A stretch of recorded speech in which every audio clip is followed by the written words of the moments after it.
be honest with us. Yes. Once we get up and walk out and we're done, we're done. Blowjobs, vaginal, anal sex, anything, hand jobs. This person is Charlene O'Banion, a prison guard who is accused of having an affair with an inmate. After hearing rumors from other police officers who saw Charlene and Jason Parker together, the investigation began. Charlene thought that she had evaded the police and escaped, but what she didn't know was that the officer in this case had important information available. They are waiting for the opportunity and evidence to expose the information in the best way and embarrass him. We're notified of a possible improper relationship between you and Jacob Parker. So we're here for that. I just kind of want to talk to you about it and get your side of that story. I don't know anything about it. Okay. Have you talked to him on any jail phone calls or anything like that? No. Not at all. From the very beginning, Charlene starts playing the role and shows herself to be innocent and ignorant. Where would you think that this allegation would come from if there's nothing to it? Well, I had a feeling this was coming. So there was an inmate named Coker, Justin Coker. Okay. He got out of here for, I don't know what period of time. And he tried to contact me on Facebook. He sent me a message and I blocked him on Facebook. And I guess one time Parker was going back to Pequot to use the bathroom, and he was talking like at the window with me. And I guess Coker like didn't like that, which I had no contact with him or anything. And Parker had told me that he had gone up to him and was like, "Don't talk to her," or something crazy like that. So I'm just not trying to be rude here. I'm just. Yeah. Why would you expect this conversation to come up from that? Like now, if that happened a few months ago. Charlene claims that the only time she had contact with Jason was once in the prison bathroom, and this relationship was initiated by the inmate. But the detective begins to reveal the information they had available to show that Charlene is hiding everything. I don't know exactly how it started, like who it started from, but I was told that it was brought to somebody's attention, and then we looked at jail calls, and there's jail calls between you and Parker, and all that stuff's recorded. So I don't think you're being completely truthful. I kind of know that you're not. And I'm not trying to be rude when I say that. Yeah, no. I'm just kind of trying to lay it out on the table for you. So can you kind of tell me what's going on? I guess a few years ago, we talked, and then I ended up here, and then he ended up here. I didn't know he was here. I didn't, it wasn't anything like that. Apparently, Charlene and Jason knew each other before the prison, and they had broken up before they both came to this prison, but this previous acquaintance had led to their joking and reconnecting, and this was what Charlene claimed, but in the reality of the prison phone calls shows that the story is completely different from what Charlene is telling. So what about some of these phone conversations? No, not here or the phone. I just mean conversations y'all are having on the phone. No. Since he's been in here. Like sexual? Well, I'm not saying having phone sex, talking about sexual acts. From what I'm listening to on the calls, I take it as that you've given him oral sex at some point, is what I gather from these calls. No, that was in the world. But we never dated. We just... What kind of conversations have you had with him since you started working here and he's been in the jail? Just talking about what would happen after he got out. And then the jail call recordings, have you been talking to him while you're at home? Like he calls you from the jail while you're at home? Or? Mm-hmm. It was about 15 minutes into the interrogation that Charlene's main story started. The accused had sex in the past and had phone calls from his home with the inmate, and it's easy for a police officer to understand that there might be something deeper going on. But the detective has more questions. I haven't listened to this, but apparently there may be some talk in the calls about photographs. Have you given him any photographs? I gave him a photograph of his mom, which she had asked for, and of his dog, Jax. Okay. Yeah. Have you given him any photographs of you? No, because... So one of the things we're going to be doing is looking at cameras and stuff too. Has there been any times where y'all were alone? Or you go out of camera view or anything like that? Anything that's going to look suspicious that way?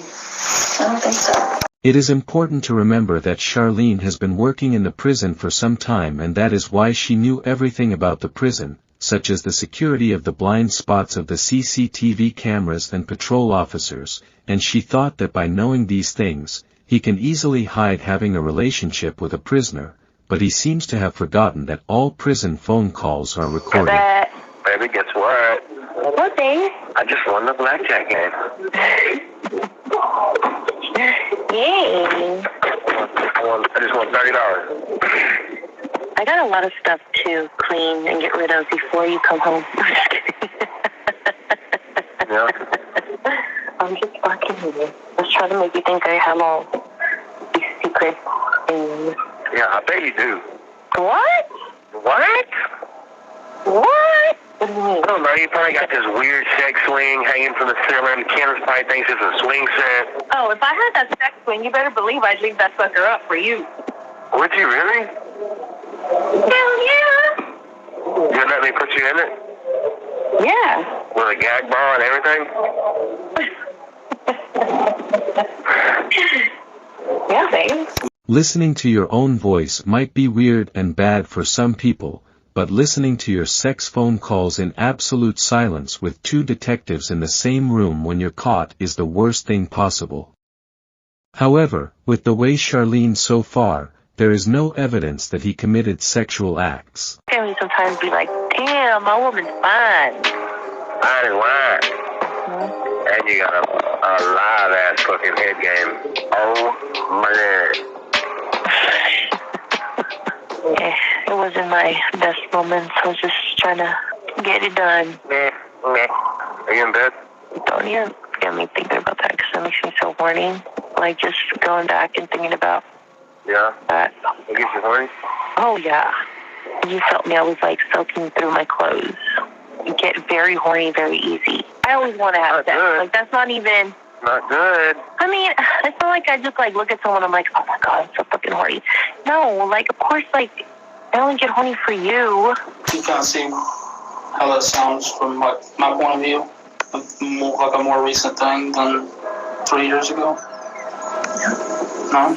The courage that Charlene has after hearing this phone conversation and saying no and denying is remarkable. The detective tries to ask her if she is trying to hide this information because of Jason, and she still does not reveal and still claims that everything that happened outside the prison. He can't be truthful despite this recorded phone call, but it's definitely hard for a prison guard to recall the events that happened 3 years ago while he is trying not to remember anything. How profound this was. Like, just giving him this blowjob was, but you like don't remember anything about it. It's like telling me something, but you're having trouble coming up with details about it. You know what I mean? Like if it's that profound. I mean, I gave him a blowjob. How do you describe the blowjob? I mean, is that? Well, I don't want to know like about the blowjob. I'm just so if this is a factual thing that happened 3 years ago, I feel like you would kind of remember some stuff about it. Like I mean, like we sat in the car. Like when I asked you who was there. Him, of course, like when y'all met or whatever, and then when I asked like who else, you said it was like a bunch of friends. Yeah. But like you can remember one chick's name my after friend you Chris. think about it for 30 seconds. So Yeah, I mean, that's not making sense to me. You seem to have blanks in your memory when we get to certain details, but you remember being groped in a blowjob from 3 years ago. I find that hard to believe. Okay? This is your one chance to be honest with us. Yeah. Once we get up and walk out and we're done, we're done. Have y'all had any inappropriate contact, whether it's groping, blowjobs, vaginal, anal sex, anything, hand jobs? Yes, I am being vulgar to your point across. Yeah, no, it's not. None of that. Despite the fact that the detectives say what is going on, Charlene still doesn't agree. Charlene casually starts telling the truth and says that this is what happened between us. What is it? I might have given him a blowjob in the back part of you. In that part of decoy? Okay. How long ago was that? 2 months ago. The secret is revealed and Charlene begins to confess, but this issue is more complicated than it seems. In the cases of relationships between police officers and prisoners, the main question that arises is whether both parties consent or not. The fact that Jason and Charlene knew each other before prison, so it is clear that both parties had consent. However, in this class of cases, this is a crime. According to the federal report, in all sexual relations and contact between prison staff and prisoners, prisoners are abused and are victims even if it is with the consent of both parties. In 1996, it was estimated that between 12 and 14% of all prisons were sexually assaulted by inmates, and officers were rarely punished. But despite knowing this policy, Charlene had completely ignored him. I'm gonna ask, but I feel like I know the answer. I'm losing my job.